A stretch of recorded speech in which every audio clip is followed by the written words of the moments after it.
thought was happening sort of all goes out the window because the factor of Brock now just changes that dynamic so incredibly and makes it unpredictable. It's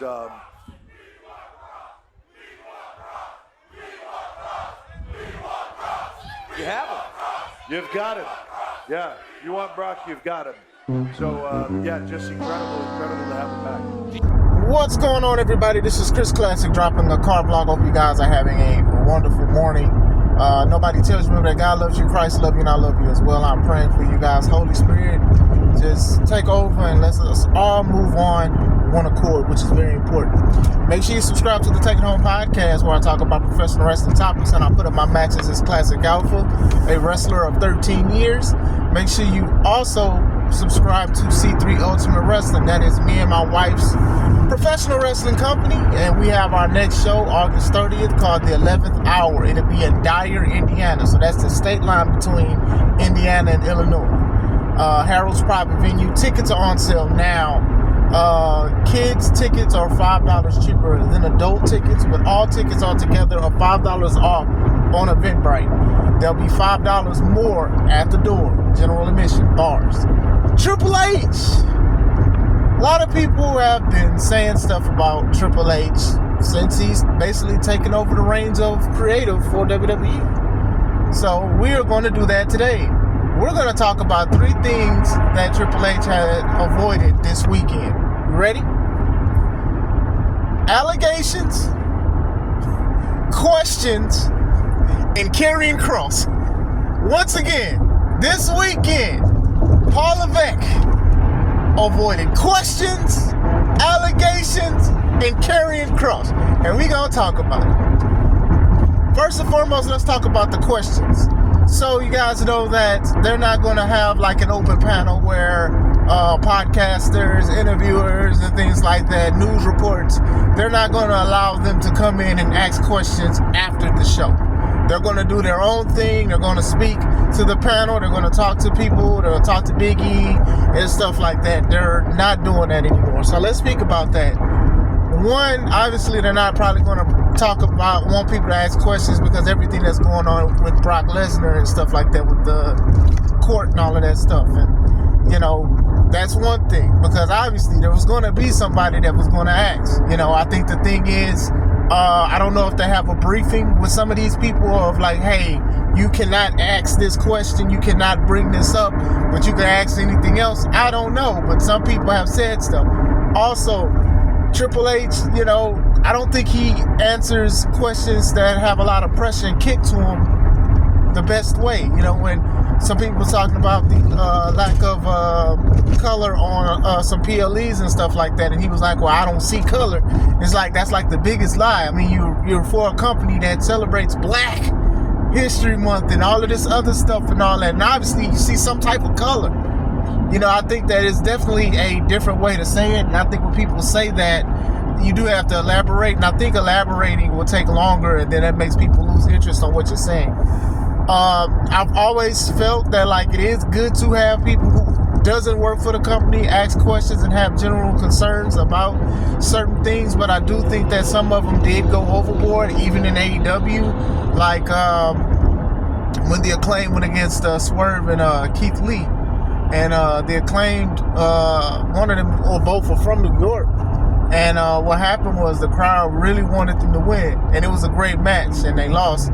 So one of the interviewers got comfortable and said, hey, why didn't you just pull a mulligan? Like, why didn't you just change stuff? And I'm like, and Tony answered it. So it's just like that. And then, like, even with like WWE, I think they was very smart. They knew that people was going to bring up stuff about Brock and other things that they felt about certain situations. So that's one of the things that I didn't want to talk about. They avoid questions. They're not going to do that anymore. They're going to do their own panel. If you want to do it, I know that they break the fourth wall a lot. You know, they do sort of like what The Rock did.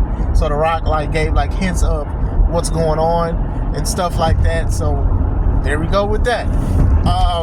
I understand it. I understand why people are mad, but still, on the same side, you know, they're trying to avoid those questions being asked on live air and people responding to it. And also, I do think some people was wilding when it come to asking some of these questions. Allegations. we're going to talk about Brock first. So we all know that's what's going on with Brock Lesnar in his personal life and legal life with Janelle Brandt and stuff like that. So I think it was shocker to see Brock. You know, I was like, wow, he's back. And I'm going to say this too. Morally, yeah, the stuff that was done and stuff, it wasn't cool. But like, still, I do think stuff was with consent and things. And I also feel that Brock Lesnar was manipulated through certain things because the man was trying to be done with wrestling, and then this was held over his head. Manipulation at its finest. But at the same time, he's also a grown man, and he decided to do things that he should not have done, honestly, especially being a married man. That's all I'm going to speak about on that personal thing. So, still, you know, a lot of people was like, dang, that would suck if he never came back, because that's what some people are going to remember him for. So now he has like another chapter that he can add or whatever like that.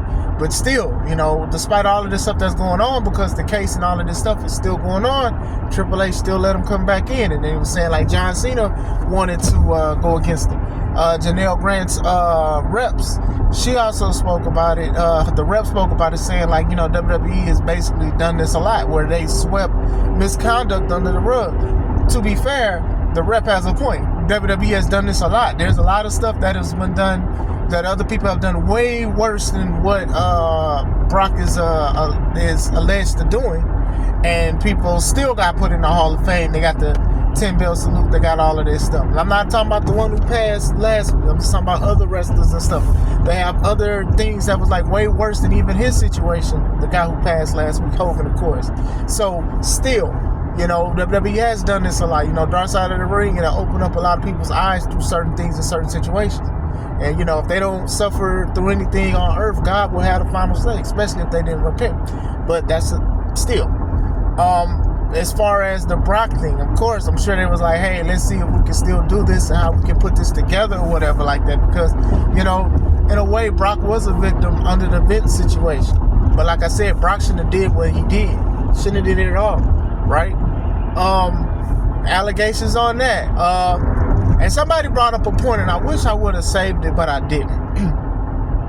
You know, Nikki Bella had situations with her ex-husband with police reports and stuff, and shoes being thrown and all of this other stuff. And there was some stuff spoken about that, and it was just like in the police report, she did some physical stuff to this guy. And a lot of people, especially women, swept it under the rug and was like, okay, you know, people cheer for her. They like seeing her and stuff. She's in a feud with Becky. I don't know why they're feuding. I don't think they need to feud. I don't think that that's necessary. And if anything, that just shows that Becky shouldn't have won the Intercontinental belt if she ain't got no new challenges. Now they saying it's two different eras. And I ain't gonna lie, Becky killed on the microphone with the "You Can't See Me" and "Where's Your Man At?" Loved it. Awesome. But still, I don't want to see this. And then Natalya comes out and be like, hey, how dare you treat Nikki Bella that way? We need to fight next week. And then Becky was like, nah, okay, next week, but I'm going against Maxine. So now it's like we rehashed some stuff we don't need to. But still, going back into the Nikki thing, you know, it was a lot of stuff. And that's why I'm saying, like, a lot of people pick and choose when they want to support somebody. Now, everybody's not perfect, and people make mistakes and bad decisions. I want to reiterate, there is a difference between a mistake and a bad decision. Some people know that this stuff is vile and crazy, and they still do it. That's a bad decision. You're not going to call that a mistake. You know, slipping and falling. Maybe even how you react to somebody and how you say something and call them out their name. That could even be called a mistake, right?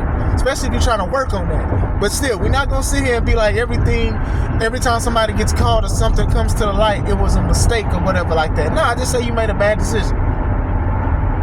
Just say that. But anyway, still, you know, she's been on like weekly on the show and stuff like that, showing up and all of that. And nobody's out here trying to cancel her for doing all of that stuff. And I'm not trying to knock her down and stuff like that, but I'm just using her as an example. Since people want examples, this is a good example about a situation. And now she's being booked, and she looks like she's going to go against Becky Lynch, probably at Clash in Paris or whatever they have going on. So Triple H avoided those allegations. You know, this is not new to WWE. So let me not just say, even though I'm cracking a joke and I'm serious at the same time, it's not exclusive to Paul Levesque. It's also to Vince. And it's other companies too, Tony.